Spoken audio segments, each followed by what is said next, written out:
Welcome to my anime recap. Like and subscribe for more. On a rooftop high above the city, a man named Seven stood poised with a sword in hand, ready to carry out an assassination. He pulled out a photo of his target from his pocket, tore it in half, then sprang from one building to another, crashing through glass with his blade. Inside a vast, open space, he slashed through a group of assassins in one swift, unstoppable motion before driving his sword straight into the chest of his final target. But as the scene transitioned, it was revealed to be nothing more than an over-the-top daydream, shared between Seven and his companion, a talking chicken named Dai-Bo. In reality, Seven was just a goofy, amnesiac, ugly young man running a beef-offal cooking stall. He used flashy, telekinetic soup tricks to impress a customer, only for the child to remain completely unimpressed. Dai-Bo, ever the opportunist, suggested a new path: become an assassin and make real money. Though Seven protested, reminding him that the awful cart was his dream too, Dai-Bo pushed the idea further by reminding him that becoming an assassin might be the only way to recover his lost memories. Dai-Bo explained the killer hierarchy. First, government assassins, elite agents backed by the state, and second, professional killers, freelancers with unique abilities and double lives to protect their identities. Seven, with no family, no past, and nothing to lose, was the perfect candidate.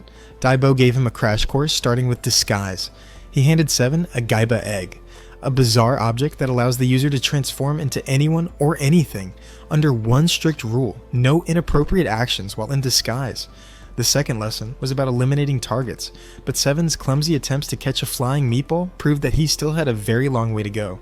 The third essential skill in the Assassin's Handbook is escaping immediately after completing a mission. To train Seven for this, Dai-Bo pulls a chicken named Xiao Fei out of his bag and proudly introduces him. But this isn't just any chicken. Xiao Fei can fly. Seven looks at the pudgy bird skeptically, doubting if such a chubby chicken could even get off the ground.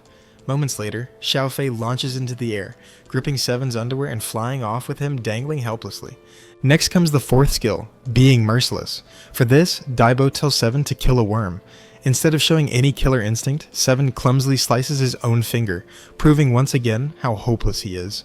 Despite failing at every basic skill, Dai-Bo sighs and hands him a certificate, officially declaring him a professional killer, only to immediately throw the certificate in the trash out of frustration.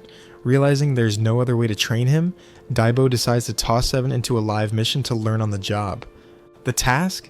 Cut a newlywed bride's hair on her wedding day. It's ridiculous and definitely not what Seven had imagined.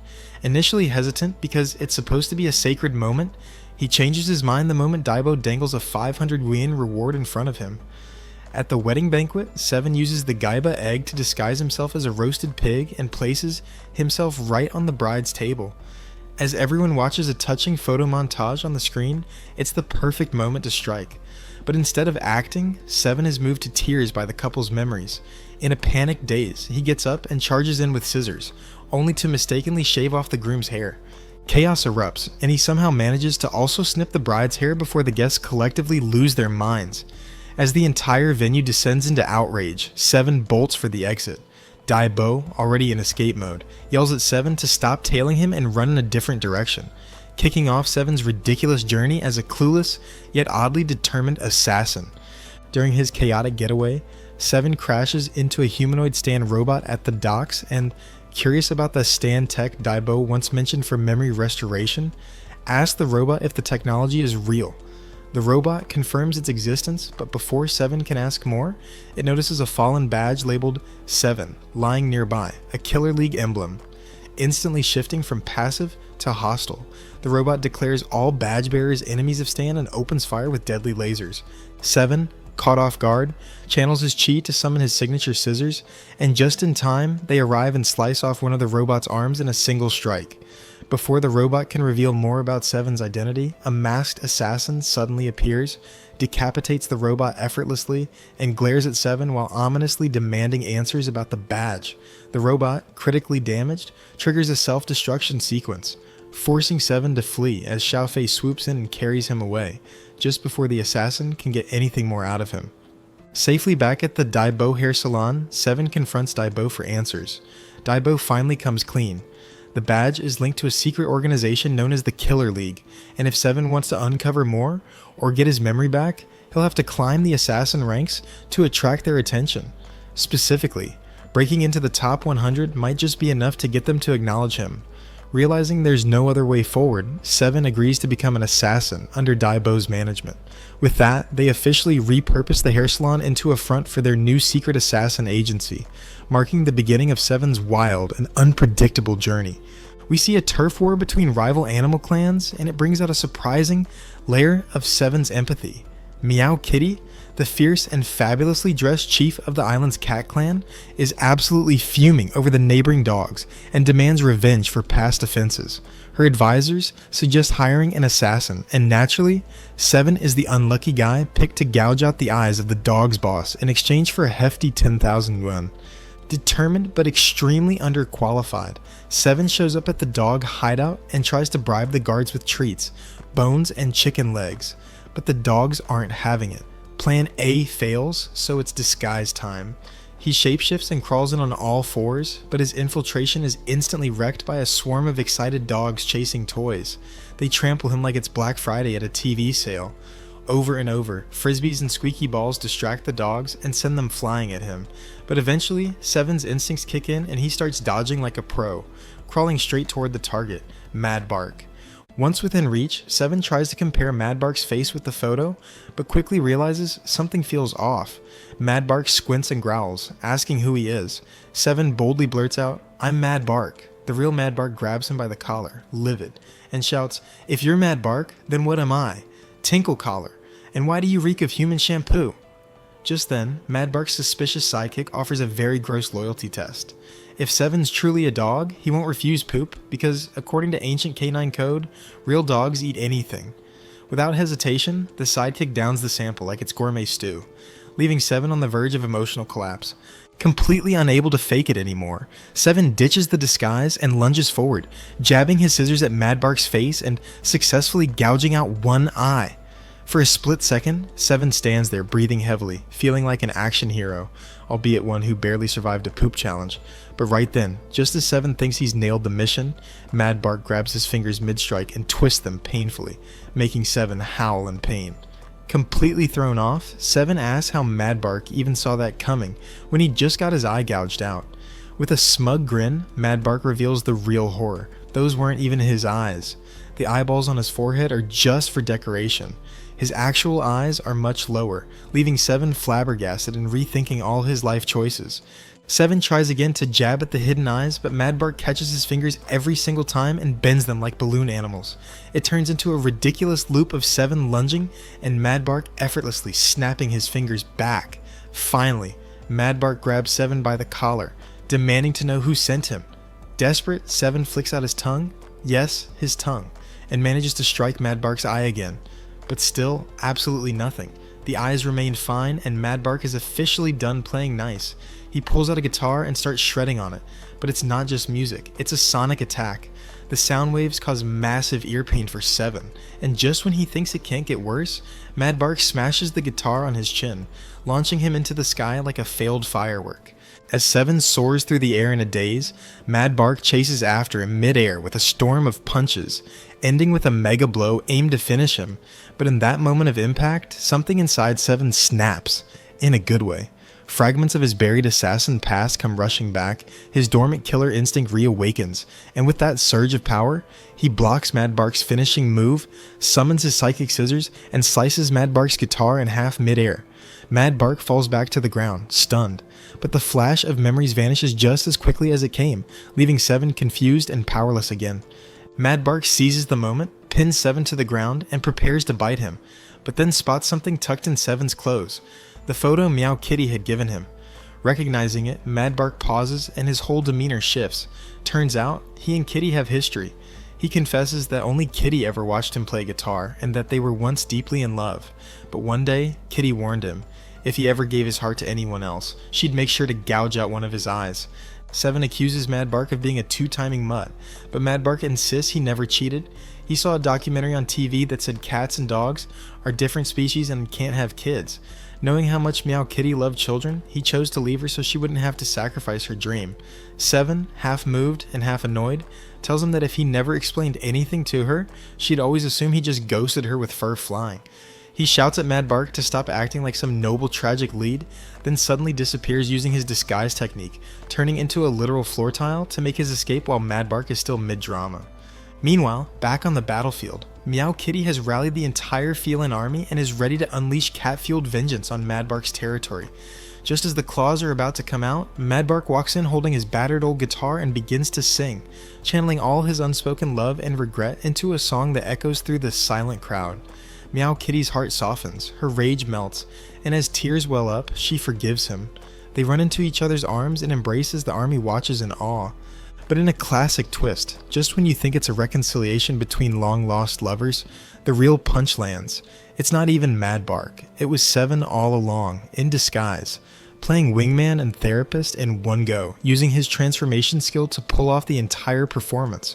Right after Mad Bark and Meow Kitty patch things up, with their love drama sorted, Seven casually tells Meow Kitty there's no need for a war anymore, and reminds her to pay up for the assassination job, even tossing in the suggestion to double the payment since things worked out. Meow Kitty agrees, just as a new player enters the scene, Assassin 13. Without a word, she lunges straight at Mad Bark, blades flying, but Meow Kitty leaps between them, blocking every strike to protect her doggo boo. 13 calmly states she was hired to eliminate Mad Bark, and she won't stop until he's decapitated. Meow Kitty stands firm and lets out a mighty battle cry, summoning her entire feline army, each cat armed with weapons and ready to throw down. An epic brawl erupts as the cat troops charge 13, but she's a total powerhouse. With her dual swords spinning like wind turbines, she slices through the army with ease, taking them down one by one without breaking a sweat. Just as Meow Kitty turns back to check on her beloved, she realizes he's gone. Mad Bark dipped the moment things got dicey, leaving Meow Kitty stunned and betrayed. Meanwhile, 13 locks onto the fleeing figure and sprints after him. No matter how far Seven runs, she's always right behind. When she finally closes in for the kill, Seven drops the disguise, revealing he's not Mad Bark but the wrong target entirely. 13 doesn't buy it. She charges again, so Seven pulls out another trick, activating a technique called super invisibility with a flash of smoke. When the smoke clears, he's vanished. 13 looks around, sees nothing, and finally walks away, assuming he's long gone. But in reality, Seven had transformed into a tiny pebble on the ground. His relief doesn't last long though. An oblivious dog shows up, ready to pee on him. Acting fast, Seven kicks the poor pup's happy beans and sends it yelping in retreat. The noise alerts 13, who turns back and spots him once again. But this time, Seven transforms into a thorny bush to hide, and 13 steps right on him, getting her feet pricked by the thorns. Furious, she launches another attack, and Seven blocks it with his scissors while trying to explain the misunderstanding. She doesn't believe a word and keeps attacking, eventually landing a hit that knocks him to the ground. As Seven tries to reason with her again, he suddenly slashes her mask off with his scissors, only to freeze, completely stunned by how beautiful she is. 13 snaps and yells that it doesn't matter anymore if he's Mad Bark or not, she's going to kill him. But Seven, grinning like a fool, smoothly introduces himself, mentions how single he is, and suggests grabbing coffee sometime. She kicks him straight in the face. Seven calls Xiao Fei, who grabs his underwear and flies off with him. But 13 isn't finished. She throws several needles, hitting both of them right in the butt and sending them crashing down. Xiao Fei is hurt, and 13 coldly says that since Seven saw her face, he must now be silenced. Seven yanks the needles from his behind, activates his ultimate technique, and splits his scissors into dual blades. He lunges at 13 with a fierce barrage, but she parries every strike, matching his intensity with precision. Seven is having the time of his life mid-fight, smoothly controlling his scissors like a pro. But then, 13 taps into her blood-based powers and the mood shifts. She blocks his scissors, grabs both his arms, and whips out hidden blades from her hair, launching a lethal strike. With no time to dodge, Seven pulls her in and accidentally kisses her. It's awkward, shocking, and totally unplanned. My dog, 13, immediately knees him in the crotch, turning his family jewels into scrambled breakfast. Doubling over in pain, Seven still manages to croak, "It was real though, right?" But 13 is done. She goes in for a final full-powered attack, one that Seven absolutely cannot block. Right then, Xiao Fei swoops in and smashes the attack effortlessly. Both fighters are stunned. Xiao Fei has transformed, his lower half now ridiculously jacked like a gym freak. He starts flexing like he's in a bodybuilding competition before throwing a punch at 13. She blocks it, but the impact shoves her way back. Before she can react, she senses something. Meow Kitty has returned, bringing her full cat army. 13 quickly whistles, summoning a bird to escape. As she flies off, 7 yells, "Hey, my name's 7 and here's my number. Next time, stay for tea." 13 glares back and shouts, "Next time I come back, I'll slice your throat." 7 receives a mission from an officer on an island. The officer shows him a photo of his next target, but before she can say anything else, 7 casually cuts her hair, shaving half her head bald. Furious, the officer yells that she didn't ask for a haircut, and that was actually the photo of his target. She explains the man is a pervert who collects underwear, and if 7 doesn't take him out, she'll destroy his entire salon. That threat instantly terrifies 7. To track the guy, he uses his Geba egg transformation and turns into a lamppost near the store. As the target walks out, 7 stays still, watching carefully, until a dog strolls over and tries to pee on him. Right before the dog can go for it, 7 kicks it away like a football. The target hears the noise and turns around, so 7 quickly transforms into a pair of underwear. The pervy guy spots this new piece, gets excited, and tosses it into his collection bag. Strutting back to his place, he pulls 7 out, and 7 is absolutely horrified. The man's home is a full-blown underwear museum, with every wall packed with bizarre, one-of-a-kind designs. The guy hangs 7, still in underwear form, on the wall like a prized trophy, then walks off. 7 floats over, grabs a knife, and tries to strike, but the guy casually pulls out a giant rock and drops it on him, flattening him completely. Later, the man finds his beloved underwear, aka 7, crumpled on the floor, lifts it gently, and asks if it's okay. Then he gets a truly cursed idea. He's going to try it on. As he starts sliding 7 up his legs, 7's face begins reforming in horror. But before this nightmare goes any further, Officer Jang kicks the door down. She's arrived with a mission of her own, to burn down every single piece of the guy's creepy underwear collection. The target, now terrified and crying, pleads with Jiang. He admits his hobby is weird, maybe even disgusting, but swears he never stole anything. He bought every pair legally from stores. He begs her to spare his precious collection. Just as Jiang throws a lit torch toward the wall of underwear, 7 springs into action. Controlling his scissors telekinetically, he intercepts the torch mid-air and puts it out, by peeing on it. Jiang glares at him, saying she knew he'd mess up the mission. That's why she secretly planted a tracker on him, but 7 doesn't back down. He argues that everyone collects something. Tiles, cards, bottle caps. Sure, this guy's hobby is weird and probably one toe over the line, but he never hurt anyone. He spent his own money. So, if Jiang wants to burn the collection, she'll have to get past his scissors first. One of Jiang's agents suddenly spins at top speed around 7, dizzying him so badly he can't even tell what's happening. Then another agent slams into him from all sides, leaving him battered. Jiang walks toward him with her baton raised, but the target throws himself in front, begging her to stop. In return, Jiang knocks him across the room and tells him he disgusts her. Then, with one swift strike, she shreds the entire underwear collection in a single go, watching it crumble with satisfaction as the target falls to his knees, devastated. 7, watching quietly, thinks to himself, use the enemy's weakness to your advantage. He sharpens his focus and launches a counterattack with his scissors. First, he slices the spinning girl's skirt, making her yelp and retreat in embarrassment. Next, he snaps Officer Jiang's baton clean in half. Finally, he shatters the glasses of the third agent, leaving her totally blind. 7 begins to realize he's actually getting stronger. With her weapon gone, Jiang steps forward and the final showdown begins. 7 strikes first, his scissors slicing through the air, but Jiang dodges each move effortlessly. They clash in fierce, hand-to-hand combat, trading blows back and forth. Their fight escalates, crashing through the roof and launching into the sky. There, Jiang unleashes her signature Mega Blast attack, only for 7 to counter with his ultimate killer move. The house below becomes a full-blown battleground, and just as 7 reveals what that move actually is, taking off his underwear, the remaining 3 agents are so horrified they scream and flee. In the aftermath, the target walks up to 7 and thanks him. For the first time, he feels like maybe he's not a total creep, just a guy with an extremely specific hobby. As he turns to ask 7's name, he finds 7 proudly wearing a new pair of underwear, striking a pose and asking if it looks good on him.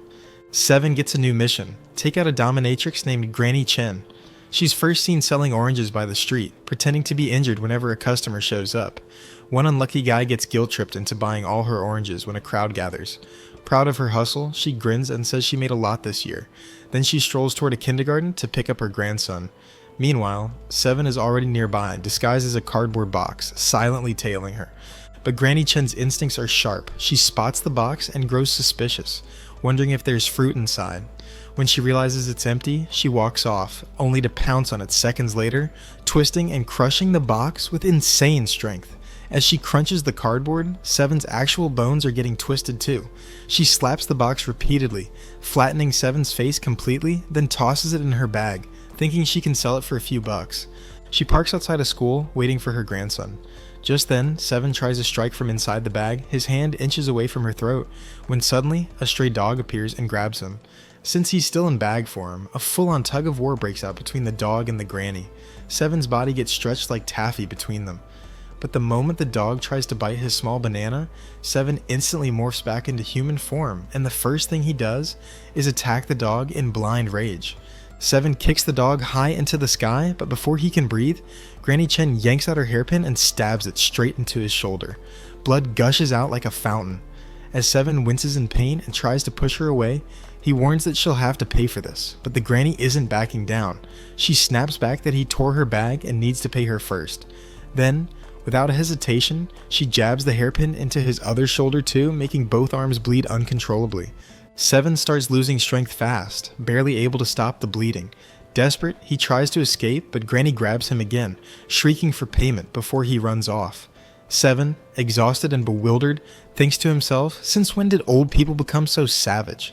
He pulls out his scissors to finish this once and for all, but Granny is 10 steps ahead. She twists his arm so hard that he ends up stabbing himself in the chest. Collapsing in agony, he tries slithering away like a snake, only for the granny to pounce and jab the hairpin into his butt, screaming for her money again. Just then, the school bell rings, and Granny leaves to get her grandson. Seven, half dead, realizes that this might be the first time in his life a school bell actually saved him. But when Granny reaches her grandson, she's horrified. Someone had carved a whole highway right through the middle of the kid's hair. She asks who did it. The kid silently points to Seven. That's the last straw. Granny Chen goes full rage mode, so intense that the sheer force of it blasts the clothes off nearby bystanders. Meanwhile, Seven lies on the ground, thinking to himself, okay, yeah, maybe he did cut the kid's hair, but only because the boy's father asked him to, and that same dad also hired him to kill the grandmother. He wonders what kind of twisted soap opera this family is living in. Granny Chen suddenly whips off her outer robe and starts flogging Seven like crazy, beating him down until he's a trembling wreck on all fours. And since her underrobe outfit is oddly risque, nearby parents start shielding their kids' eyes, shouting that this scene is absolutely not PG rated. After a while, Granny finally takes a breather, and we see that Seven's been reduced to a crumpled, mongoose-shaped mess. At that moment, we cut to Daibo watching from a rooftop, armed with a crossbow. With his sights set on Granny's grandson, he mutters that Seven's biggest flaw is never noticing the enemy's weak point.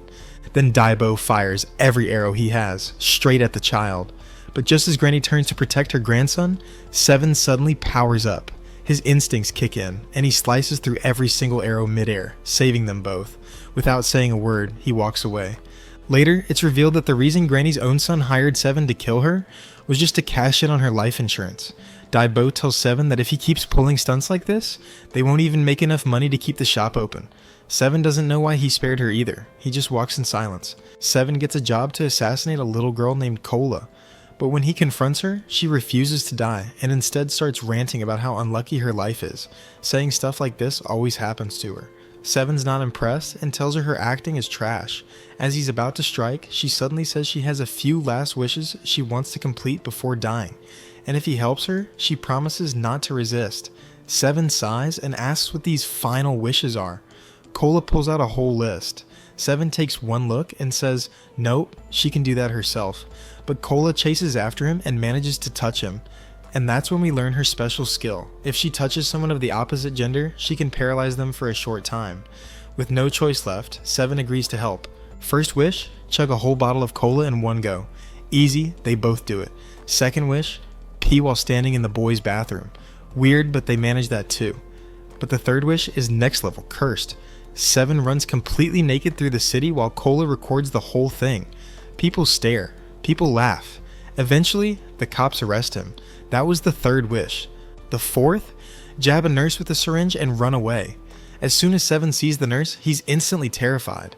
But Cola sneaks up behind her and actually stabs her in the butt with the syringe. The nurse, now furious, pulls out hundreds of syringes and starts launching them all at Seven like darts. Cola, completely unfazed, uses her ability again to paralyze Seven and holds him up like a human shield, while the nurse bombards him with syringes. Every single one pierces straight into Seven's back like he's a walking pincushion. Cola casually tells him he's pretty tough, but the silent tears streaming down Seven's face say otherwise. Then comes her fifth wish, have lunch at a 5-star hotel. When they arrive, every table is full, so Cola gets creative. They climb up on the glass ceiling above a couple and start making super questionable movements while staring down. The couple, understandably disturbed, leaves their table in a hurry. Cola and Seven drop down and claim it. As they eat, Seven jokes that she must be rich for bringing him to a place like this. But Cola just smiles, and that's when Seven realizes she plans to dine and dash. Cue the chaos. The hotel staff start chucking plates at them as they make their escape. Next up, Cola's sixth wish. Crack her ex's eggs. Yep, that's her exact wording. We cut to her ex, who's kneeling to propose to a girl. But the moment the girl sees a tree with Seven's face on it, she runs screaming. Seven, disguised as that tree, lunges out, grabs the ex, and holds his legs open like goalposts. Cola walks up, shows her ex her face, then launches a direct hit. The guy screams, but twist. It wasn't his eggs that got cracked, it was Seven's. He took the full blow. The ex is fine, Cola's satisfied, and Seven, he's curled up in a ball, groaning in pain. Cola's seventh wish is to ride a lion, so they approach one so massive that Seven's knees start trembling in fear. To survive the moment, Seven uses the Geba egg and shapeshifts into a lion himself, letting Cola hop on like it's a full-on safari tour. But just then, the real lion wakes up, sees Seven, and gets way too affectionate, breaking out of his cage to lick and cuddle up to him. Cola, naturally, pulls out her phone and takes a selfie. Then comes her final wish, skydiving. Seven immediately protests that it's impossible. No plane, no parachute. But Cola taps him with her paralyzing touch again, and before he knows it, Seven is carrying her into the sky on Xiao Fei, his flying bluebird, until they're soaring so high they're practically grazing space. Suddenly, Seven gets a mischievous idea and lets go of Cola's hand mid-air, but karma hits instantly. Xiao Fei lets go of him too. Now both of them are free-falling, screaming through the sky, even flying past a space rocket. Thinking fast, Seven transforms into a paper glider, and Cola lands on him like she's on a scenic tour. He gives her an aerial view of the entire city before they both crash headfirst into a coconut tree. As they sit recovering, Seven looks at Cola and says her wishes are complete. So is she ready to die now? But Cola, quietly, says she doesn't want to die. That catches Seven off guard. He says kids aren't supposed to lie. That's when Cola takes off her wig, revealing that she has cancer. She's not dying by choice. She's dying because she doesn't have much time left. Cola then asks who hired him, and when Seven hesitates, she answers for him. It was her. She had hired the assassin herself because if she was going to die anyway, she wanted it to be quick and cool, taken out by a pro, not wasted away in a hospital bed. Seven listens in silence as she speaks, then Cola stands up, ready, closing her eyes and bracing herself. Seven raises his scissors and throws them. Just as the blades fly toward her, we get flashes of Cola's life, endless hospital visits, trying to go to school only to be bullied, boys yanking off her wig, and a family that barely noticed her. She had always sat alone, watching other kids laugh and live, wishing she could join them. Then, Cola opens her eyes. Seven missed on purpose. He tells her that he missed and he won't be trying again. As he walks away, he adds that he knows a doctor who might be able to cure her, and hands her the photos. Then he leaves, quietly, while behind him, Cola holds the pictures, finally holding onto a spark of hope. After saying goodbye to Cola, Seven takes on his next mission, assassinate a man named Captain Jack. To collect his payment, he visits the one who hired him, Uncle Chen, a Coast Guard stationed on the remote Chicken Island. Uncle Chen explains that 3 warships are approaching and it's up to Seven to stop them. But when Seven glances around and asks why everything looks like it's from a different century, Uncle Chen admits he hasn't been paid in 10 years, Everyone else abandoned their posts long ago. He's the only one still guarding the island. To afford Seven's fee, Uncle Chin had to sell his pants and literally scrape together every cent. Seven takes the money and asks for a diving suit to infiltrate the submarine. All Uncle Chin has left? His underwear. So Seven comes up with a new plan. He'll pretend to be a drowning fish to sneak on board. He shapeshifts into a fish using his transformation skill, stunning Uncle Chin. But there's a small problem. Seven can't swim. So Uncle Chin unceremoniously hurls him into the ocean. Flailing in fish form, Seven drifts toward the enemy sub.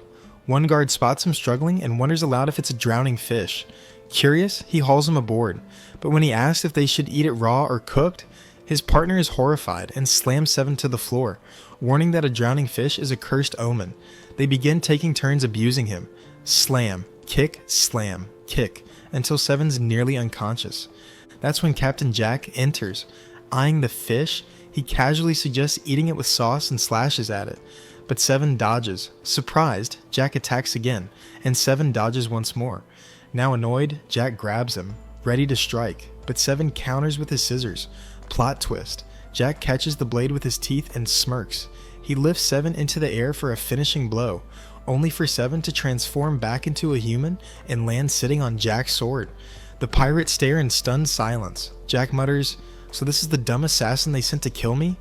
A beat passes. Jack says his arm is getting tired. Seven awkwardly apologizes, hops down, and immediately attacks again. Jack casually catches his hand, scissors and all, and snaps it. Then he blasts Seven with a powerful energy wave, sending him flying. Seven charges again with a flurry of attacks, but Jack shrugs them off and lands a hit that knocks Seven down hard. Flexing dramatically, Jack declares himself the sexiest captain alive. But when Seven's tied-up hair comes loose and falls around his face, Jack freezes. A memory surfaces. Years ago, just as Jack was about to finish a mission, a silent, cold assassin showed up and wiped out his client in a single strike. That assassin was Seven. But this goofy mess in front of him couldn't possibly be the same person.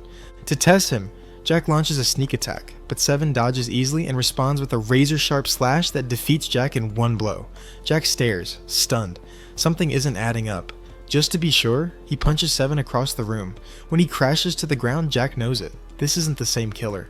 Seven gets back up and says he's not doing this for glory. A Coast Guard literally sold his pants to make this happen, and he's not about to waste that sacrifice. Fired up, he charges at the submarine's glass panel, hoping to break it, but instead, his hand breaks. Impressed by Seven's guts, Jack offers a challenge. If Seven can make him move even a single foot, they'll leave Chicken Island peacefully. Seven accepts immediately. He starts by casually chucking an egg into a pirate's face, catching everyone off guard. In that split second of chaos, Seven dashes up to Jack and pulls the most horrifying, unhinged face imaginable, so disturbing that Jack instinctively stumbles backward. Seven wins. The pirates are outraged. It was a dirty move, but a deal's a deal. They admit defeat and explain they weren't even planning to attack Chicken Island. They were just passing through. With that, they return to their submarine and dive away, leaving Seven alone on the dock, yelling after them for a ride back. No luck. Later, Uncle Chen steps outside, overjoyed to see the threat gone. But then he finds something shocking. His old pants, neatly folded and returned, along with every coin he had scraped together. Seven kept his promise. A sharply dressed woman hires Seven for an unusual job. She wants her husband's weapon assassinated. Her instructions are clear. If he's caught with any woman who's not her, Seven is to chop it off. So Seven sets up surveillance, disguised as a coconut, while two women nearby swoon over a Xiao Fei. But Seven gets distracted ogling the girls, and Daibo has to snap him back to focus. Eventually, Seven confirms that the husband is indeed cheating with another woman. But before he can act, a security guard with a pentagon-shaped head and serious patrol energy enters the scene. His name is Dachun. The group heads toward a resort, and Dachun, completely immersed in his role, begins enforcing security protocol like it's a military op. Meanwhile, Seven uses Gaibo Egg to become a crab and tries sneaking in, but Dachun immediately spots him and punts him like a soccer ball. Undeterred, Seven transforms into a squeaky yellow duck and makes another attempt. This time, Dachun grabs the duck and starts playing with it, completely entertained by the squeaky noise. But when the urge to bite the duck kicks in, Dachun stops himself, remembering he's on duty, and punts Seven away again. Finally, Seven gets close enough and confirms the cheating husband as the target. He readies his scissors for a surgical strike to the groin, but right then, a giant whale appears out of nowhere and swallows him whole. Moments later, 7 is spat out, drenched and disoriented, but still determined. He regains his footing and pulls out his scissors, just about to complete the mission, when a huge wave crashes in and washes his weapon away. Suddenly, Dachun shows up again and starts yanking 7's hair to pull him out of the water. 7 protests, warning that his hair might come off, but Dachun keeps tugging until they're finally face to face. Then Dachun launches into a full intro monologue, boasting about his resume. He's a top-ranked security guard, graduated from a specialized skill school, and even served as a police officer. And from the look on his face, he's just getting started. 7 decides to return Dachun's honesty with full transparency, casually revealing his assassin rank, identity, and even his home address like it's small talk at a tea party. Dachun, utterly baffled, stares at him and asks how someone trying to live the assassin life can be this bad at keeping secrets. Realizing he said way too much, 7 feels the secondhand embarrassment creep in. Trying to save face, he pulls out his scissors and charges at Dachun, but the whale from earlier makes an untimely comeback and gobbles up his scissors again. Now Dachun ups the stakes by pulling out a gun and declaring it's time to end this game. 7, wide-eyed, is shook that this guy's been strapped the whole time. Thinking fast, 7 tries to de-escalate things with a classic bro challenge, 1 punch each, Hollywood style. Dachun agrees and opens his shirt to reveal a rock-solid 6-pack. 7 hesitantly lifts his own shirt and discovers a soft, squishy family pack. Refusing to lose face, he throws out a tiger kung fu pose on the spot.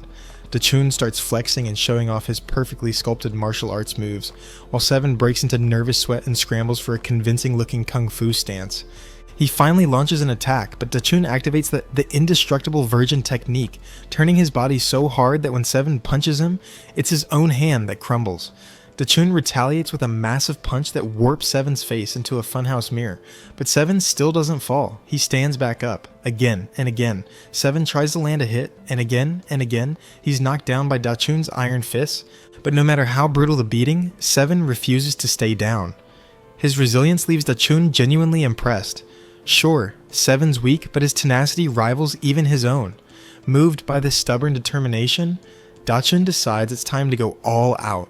No holding back. What follows is an all-out brawl that lasts 2 straight days and nights, both warriors pushing their limits, neither willing to quit. While 7 and Dachun are still locked together, the real target finishes his beachside rendezvous and casually tells Dachun it's time to leave. As the man walks right past them, 7 realizes he completely missed his chance. Desperate, he tries to distract Dachun and makes a last-ditch sneak attack, but Dachun quickly intercepts and activates his ultimate move, Solid Edge. Golden 7-day lock. He latches onto 7 like a vice, saying the lock is just like true love. It's not letting go anytime soon. 7 struggles to escape, but Dachun clings even tighter, turning their relationship into an unbreakable, awkward partnership. They end up doing everything together. Eating, bathing, walking around, stuck at the hip like a toxic couple who can't let go. One day, as they're strolling through town, 13 suddenly ambushes 7. Reacting fast, 7 hides behind Dachun's back, and her blade shatters on impact. 13 instantly realizes Dachun's using the indestructible body art and unleashes a flurry of shurikens to finish the job, but 7 starts spinning wildly with Dachun still attached, causing the shurikens to bounce right off and ricochet back at 13. They slice into her mask once again, forcing her to retreat silently. Exhausted, 7 finally gives up and asks Dachun how long the lock is gonna last. Dachun calmly replies that it won't open anytime soon. They're stuck together for a full 7 days. With nothing better to do, they start talking. Dachun asks why 7 became an assassin, and 7 answers honestly, killers make more money. Dachun squints and says, "You still look broke though." Turning the question around, 7 asks why Dachun chose to be a bodyguard. Dachun responds, "Because everyone needs protection. I became one so I could protect people." Just then, 7 spots a missile heading straight toward them. Panicking, he tries to bolt, but Dachun sees the crowded beach behind them and knows what he has to do.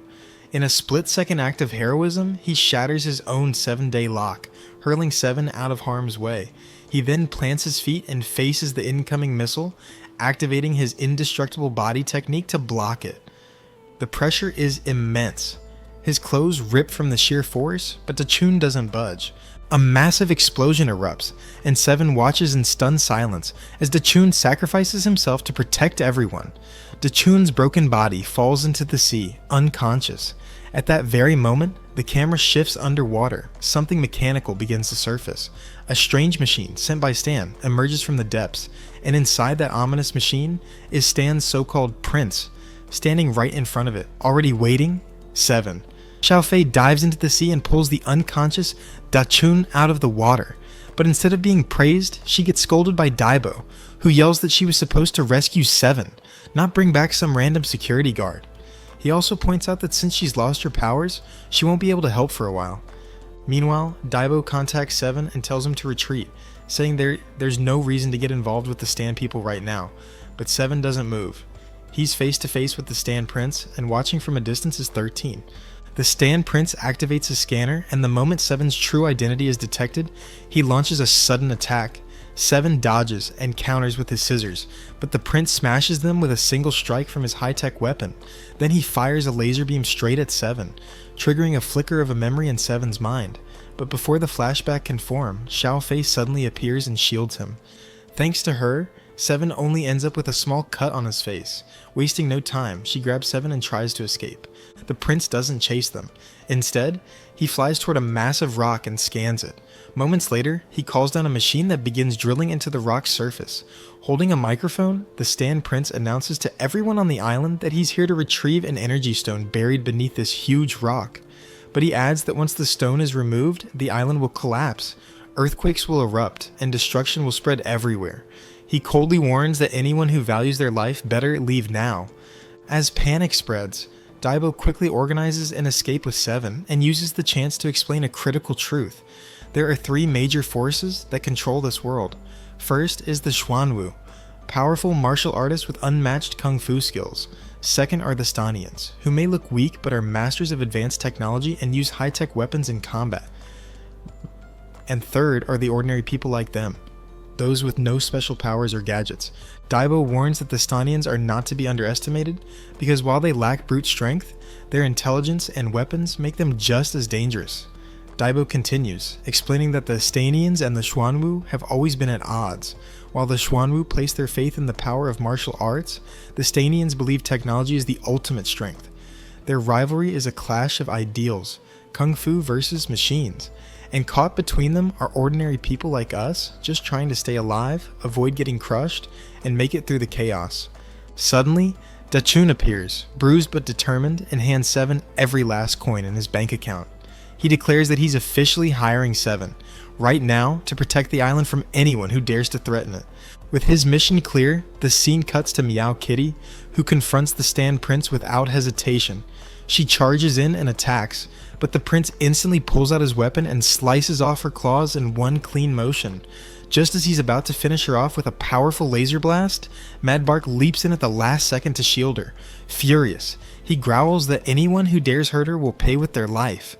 Pulling out his electric guitar, Mad Bark shreds a powerful tune that sends sonic waves crashing into the prince's armor.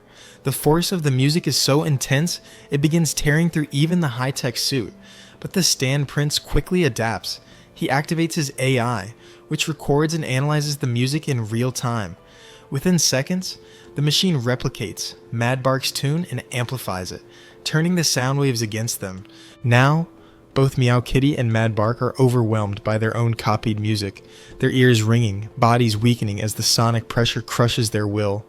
Taking full advantage of their disoriented state, the prince pulls out an energy whip and starts ruthlessly lashing them, again and again, not giving them even a moment to breathe. Just as the Stan Prince mercilessly lashes Meow Kitty and Mad Bark, Uncle Chen arrives and fires 3 bullets toward him, but the prince effortlessly dodges and counters with one powerful strike that sends Uncle Chen flying through the air, knocked out instantly. The prince turns back to finish off Meow Kitty and Mad Bark, but suddenly Cola appears and lands a surprise kiss on his cheek. The Stan Prince immediately blushes, stunned and flustered, as Cola smiles sweetly and says that since she kissed him, he's not allowed to hurt anyone anymore. But the prince just stares at her coldly, then blasts her away with his weapon, sending her flying out of sight. At that moment, Officer Zhang rushes in to attack him. The prince dodges and is shocked. Despite being a normal human, she radiates powerful chi energy. Realizing she's a real threat, he fires a massive laser beam at her. Officer Jiang braces and catches it with her bare hands, sliding back under its force until she channels all her strength to redirect the blast into the machine that had been drilling into the energy stone, destroying it completely. As the machine crashes behind them, the Stand Prince forges a missile on the spot and fires it at her. With no time to stop it, Officer Jiang charges toward the missile to sacrifice herself, but at the last moment, the prince activates his force field, shielding himself and leaving her exposed. A massive explosion erupts, and when the smoke clears, the prince is still standing, seemingly victorious. But then, out of nowhere, someone slices straight through his arm in a surprise attack. It's Seven, who had borrowed a weapon from Daibo and arrived just in time. He rescues Officer Jiang and gently lays her down, teasing that she really shouldn't be doing things this dangerous at her age. Then he hands her his sunglasses and tells her to wait. He'll take care of the rest. As the prince draws a short blade, Seven pulls out his own, and the two of them charge at each other, clashing with rapid strikes and close quarters combat. The battle intensifies, with their blades flashing in the light. Seven officially accepts Daibo's mission. Daibo, visibly worried, tries to stop him, urging caution, but Seven simply replies that he has to at least try. How else would he ever know? That line jolts Daibo's memory, triggering a flashback to a moment with his old friend, Xiao Fei's father, who had once said those exact words. That memory gives Daibo clarity, and with a heavy heart, he hands Seven a dagger, explaining it's something Seven used back when he still had his memories. Then Daibo makes a confession. He had lied to Seven all along. They were never childhood friends. The truth is, Daibo found Seven near a riverbank, wounded and on the brink of death. The miracle doctor had saved him, but the treatment had come at a massive cost. To cover the debt, Daibo manipulated Seven, keeping him close and making him work to repay the fee. Before he can even apologize, he realizes Seven has already slipped away. Xiao Fei then rushes after him, determined not to let him face the danger alone. Meanwhile, the Stand Prince draws his blade again, and Seven, now on the battlefield, pulls out the dagger Daibo gave him. But when he takes a closer look, he sees that the blade is cracked and chipped. Still, he refuses to step back. The two clash again, and even with a broken blade, Seven fights fiercely, forcing the prince to fall back under the pressure of his relentless spirit. But eventually, the dagger shatters completely, leaving Seven unarmed. The prince takes the chance to finish it, lunging in with lethal intent. But just then, 13 appears. She hurls a shuriken straight at the prince, forcing him to dodge as she speeds in to join the fight. Despite the prince's robotic suit allowing him to evade most of her attacks, one of 13's strikes lands, a swift slash that tears through part of his suit. The fabric rips open, revealing something unexpected. Underneath, the Stand Prince is wearing nothing but tidy whities. The sight is so ridiculous, she quickly realizes something important. The mechanism the Stand Prince is sitting on can auto-detect attacks and adjust its position accordingly, which means it's essentially dodging for him. Just then, Seven walks up to 13 and casually asks if she came to help, but before she can answer, the Stand Prince cuts in and identifies her as 13 of Xuanwu, the one responsible for killing their Dr. Chen. 13 shoots back coldly, mocking his tight hairbun and reminding him that their countries have always been enemies. Without waiting another second, the prince launches an attack at both of them, but Seven suddenly points to the sky and yells about a bird. The prince, annoyed, tells him to stop joking, but then, with a thunderous boom, Xiao Fei descends from above mid-air, transforming into his massive muscular chicken form and landing a full-force power punch directly onto the prince. The prince barely manages to raise his shield, but Xiao Fei's strength is overwhelming, and the shield shatters instantly. Caught off guard, the prince prepares for another strike, and Xiao Fei readies himself as well. Meanwhile, 13 hands a dagger to Seven, quietly instructing him to use it when the time is right. Then, Xiao Fei charges up his ultimate technique, Dragon Drill, spinning rapidly like a spiraling rocket and launching straight at the prince. At the same time, 7 and 13 move in from different directions with their own coordinated attacks. The prince instantly realizes the problem. He can't defend against all three assaults at once, so he activates his ultimate move. The robot beneath him growls to life and shifts into battle mode, armored plates sliding into place and wrapping the machine in a heavy, fortified shell. Without warning, the prince slams his blade into the ground, triggering a massive surge of energy. Suddenly, 3 enormous laser beams erupt from beneath the earth, each one targeting Xiao Fei, 13, and 7 with terrifying accuracy. The beams explode on impact, violently knocking all 3 of them back. But the prince doesn't let up. He charges forward and slams his fists into each of them one by one, a brutal flurry of punches that leaves them battered and broken. Xiao Fei, spent and out of energy, reverts to his normal chicken form, lying motionless. The prince strides towards Seven, who's barely conscious, and begins pounding on him relentlessly, not even giving him a chance to fight back. Just as it seems the beating won't end, 13 leaps in, shielding Seven with her body and declaring he can't be killed. The prince, unfazed, responds with cold finality and fires a laser beam straight at her. 13 quickly throws up her Palm Blossom defense, managing to block the beam, at least for a moment. But the prince smirks and cranks up the energy, the beam surging in intensity as he taunts her to block this one. 13 realizes with horror that she can't stop this one. Just then, Seven launches himself forward and shoves her aside, taking the full blast directly. The explosion rocks the ground, and when the smoke clears, 13 is the only one left standing, trembling with shock as the realization sinks in. Seven took the hit to protect her, but before the prince can move again, a single, glowing leaf floats behind him and wraps around his body. Seven is still alive, having used the Chun Golden Lock technique to bind the prince in place. Seven appears and yells for 13 to attack. She darts forward, dagger ready, aiming straight for the prince's heart, but in the final second, the prince activates a hidden time-freezing device, and 13 is instantly frozen, mid-strike, suspended helplessly in the air. Seven realizes it's all on him now. He channels his chi and begins to summon his scissors. 13, still frozen and helpless, watches in disbelief, thinking his scissors had already been shattered. But then, something changes. Seven's eyes begin to glow red, and the fragments of his broken scissors slowly start to reassemble in mid-air. Like guided missiles, the glowing blades shoot forward and pierce straight through the Stand Prince's chest and Seven's own, cutting clean through both bodies. Time seems to stop as Seven, in his mind, reflects that everyone on this island has someone or something they want to protect. But him, who does he want to protect? The scissors finish their strike and Seven collapses to the ground, bloodied and barely alive. The legendary scissors disintegrate once more, shattered beyond repair. 13 is speechless, completely stunned by his sacrifice. She realizes Seven had willingly taken the full blow just to protect everyone else. Xiao Fei rushes to his side, frantically pressing on his chest, trying to resuscitate him. But then a shadow rises. The Stand Prince stands back up, smirking. He reveals he had relocated his heart long ago, so the attack never had a chance to kill him. Just as he moves to finish the job, Daibo arrives and steps protectively in front of Seven. With calm determination, he tells the prince that Seven is his, and he won't let him be harmed any further. The prince doesn't hesitate. He strikes at Daibo immediately. Daibo scrambles to escape, yelling for Xiao Fei to take Seven and run. As the chaos unfolds, 13, though still injured, stands tall. With her remaining strength, she charges at the prince, refusing to back down.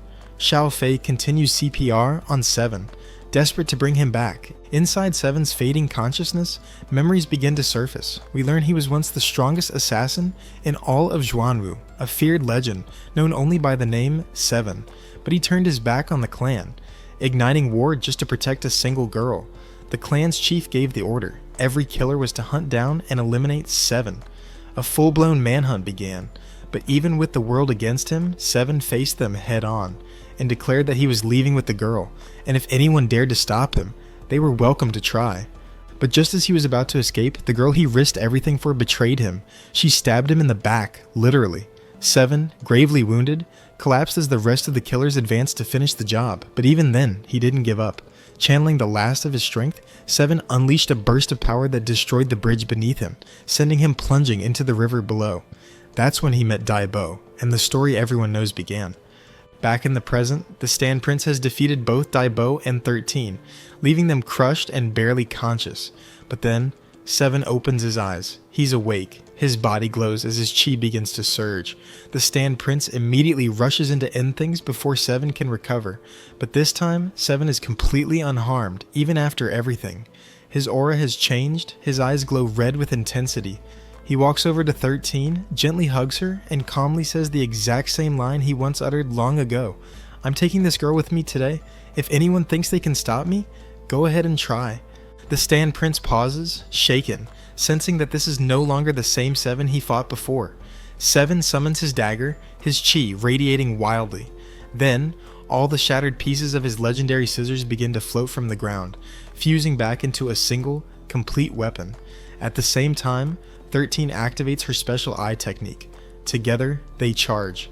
The prince throws up a massive energy shield to block them, but 7's scissors disassemble into shards again, phase through the barrier, and reform on the other side. With one clean slash, he shatters the shield and cripples the stand prince. Furious, the prince refuses to give up and summons his ultimate weapon, the massive underground drill that was burrowing into the island earlier. He climbs into the cockpit and roars that he'll destroy the entire island. 7 doesn't even blink. He extends his weapon into ultra-thin energy threads and with one precise swipe, slices the entire drill machine clean in half.